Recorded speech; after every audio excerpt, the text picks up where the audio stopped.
Good morning, Eau Claire. You are live with Leah. I'm your host, Leah Grant-Corvitz, and we have a very insightful show for you today. We're going to focus on education. I am joined today with two student teachers, Amber Schultz and Cindy Keller, who are here to talk about their award-winning advocacy project, Culture of Poverty versus Poverty of Culture. Thank you both for joining me this morning. Thank you for having us. My pleasure. So let's begin. Can we first take a moment to define what we are talking about? Cindy, can you define the term poverty for the audience? Poverty is having a scarcity of basic necessities, such as not having enough food, a lack of money to pay for rent or utilities, having inadequate clothing, especially with winter weather coming in. These concerns often lead to fear and insecurity in our children, which impacts their education. So, Leah, if we could, let's look at this quick clip on poverty from 60 Minutes that will show how children are impacted. Since the Great Depression. Who can tell me what it's like to feel hungry? It's like hard, you can't sleep, you just like wait, you just go to sleep for like 5 minutes and you wake up again and your like stomach hurts and you're thinking, I can't sleep, I'm going to try and sleep, but you can't because like your stomach's hurting and it's because it doesn't have any food in it. And it's like a black hole. And sometimes when I don't eat, my stomach, you can hear like it's like growling, you can hear it. Usually we eat macaroni or we drink water or tea.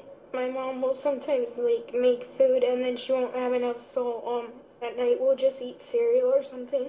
Other times my parents will fight about money because they don't have enough money to pay the food. We have to sometimes take food from a church. It's hard because my grandmother's also out of work and we usually get some food from her. It's kind of embarrassing because the next day you go to school asking kids if they want this or if they want that. If they have cereal and they haven't opened it yet, you go ask them if they want their cereal. That does put it in a different light. Since we are talking about culture of poverty and poverty of culture, can you also define culture for us as well? Well, culture is a little harder to define, but for our purposes, we're talking about distinctives between different ethnicities. For instance, in our research, we found that in Asian cultures, it is considered respectful for a child to avoid eye contact with the authority figure. In Native American culture, a student can be perceived as showing off when answering questions in front of the class. In many of the Asian cultures, again, they have a smaller personal bubble, and perhaps because they live in smaller spaces, but again, that's contrary to what is common in American cultures. And then in many other countries, individual expression is not the big deal that it is here in America. Students wear school uniforms, they're expected to look alike, act alike, and learn alike. That is quite different from the American ideology. Yes, it is. All right, so let's put these two words together. As we said before, your advocacy project was titled Culture of Poverty versus Poverty of Culture. Obviously, there's a difference. What is it? Well, the culture of poverty is talking about a theory where poverty becomes a culture of its own. It's generational, and it leads to feelings of helplessness, dependency, powerlessness, those kinds of things.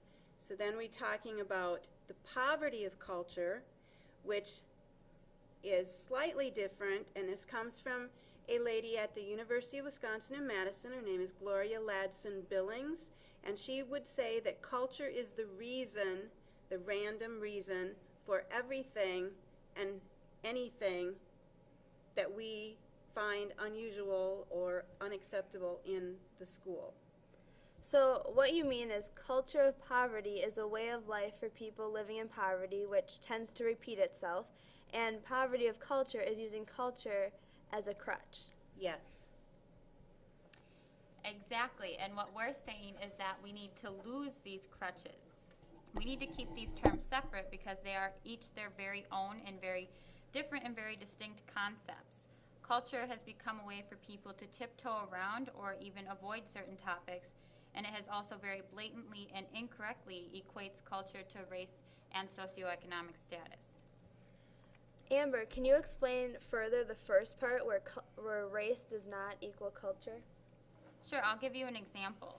So instead of looking for other answers or reasons to situations that we've observed, such as black students talking loudly in the classroom, a teacher might just chalk that up to that being their culture. They're talking loudly because that's just their culture.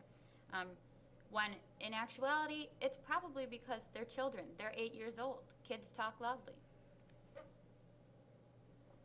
So now culture does not equate to socioeconomic status.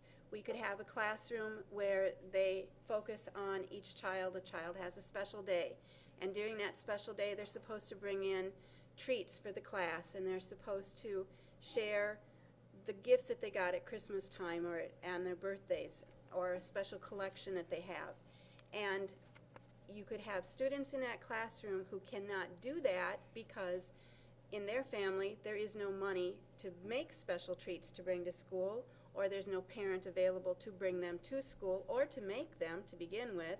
And these children may be very fortunate to get a new pair of shoes rather than toys that the other children in the classroom are getting.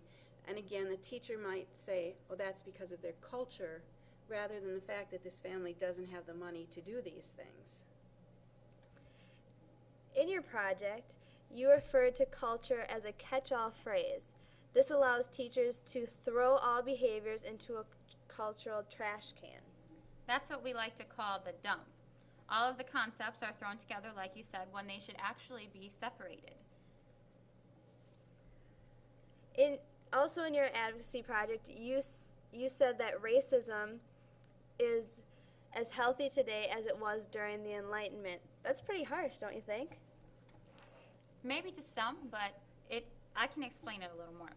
Racism doesn't necessarily mean that people are shouting obscenities or racial slurs at each other. Sometimes the silence is worse, and it can breed racism just as strongly. When people pretend that race doesn't exist, yet they still blame behaviors on race, their actions or lack of actions breed racism just the same. So by ignoring racism, we are actually perpetuating it. All right. I heard you use the statement, "This is not a zoo." What does that mean? People seem to be thinking of humans as animals these days and attributing the color of their skin to a means of deciding if they have a culture or not. So if you're black, Hispanic, Asian, you have a culture, but if you're white, you don't. When in actuality, everybody has a culture, everyone. People just start to normalize it and forget about it. That's a great way to explain it. So where does socioeconomic status come into play in the dump? Well, here we did a little play on words with Notorious B.I.G. in his song, More Money, More Problems, and what we like to say is, no money, more problems.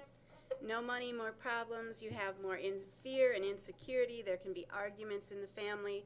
They can lead to abuse. There will be lack of trust, hopelessness. All these kinds of problems can develop. Seems like we need to clean up our act a little bit, huh? Exactly. So again, everyone has a culture. We want to make that very clear. I'm sure there are many teachers watching this segment. You have given us so much information, but now what? What can we do? How can we make changes? I like to lay that out into 3 separate, simple little points. When I say walk the line, what I mean is we need to find a balance. We don't want to erase or lose culture because it is still important. It's where we come from, it's part of who we are, and it shapes our individuality and community. We learn from it. But we also don't want to exaggerate, amplify, or blame it. We cannot, like we said, use it as a crutch, because that's when you start to equate it with race and socioeconomic status. Instead, we need to simply view culture as a construct, so a reason for viewing things and society the way we do. So let's take a look at some of these pictures. How about, we'll go with the one on the right, gender here. Our culture really polarizes gender and makes females believe that they can be feminine and only feminine, and males have to be masculine and only masculine, whatever those terms mean, and they cannot intertwine at all.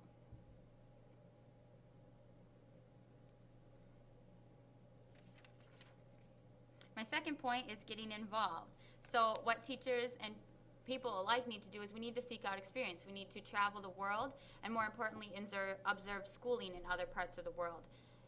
And not only observe that, but while we're there, we need to learn cultural expectations and interact with the students outside of the classroom so that we can better understand them in the classroom, and they can understand and recognize us in our own culture coming through. So teachers, get out and experience. Exactly. My third point is don't be a donkey. We've all heard that. We know what happens when we all assume. So instead of assuming, we need to look for triggers, and in doing so, we need to separate the individual and the we. So Gloria Ladson-Billings says that our supreme reliance on individuals means that we look at students as individually responsible for their success in school.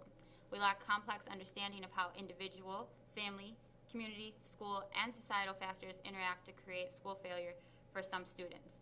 So instead of, when you're teaching, instead of looking at students' failures and saying that it's all their fault, we need to understand that even though people do make their own choices, these are still kids that we're talking about, and they have things going on in their lives that we can't possibly all understand. So they're going to make choices that we wouldn't like them to make, and we're not going to understand.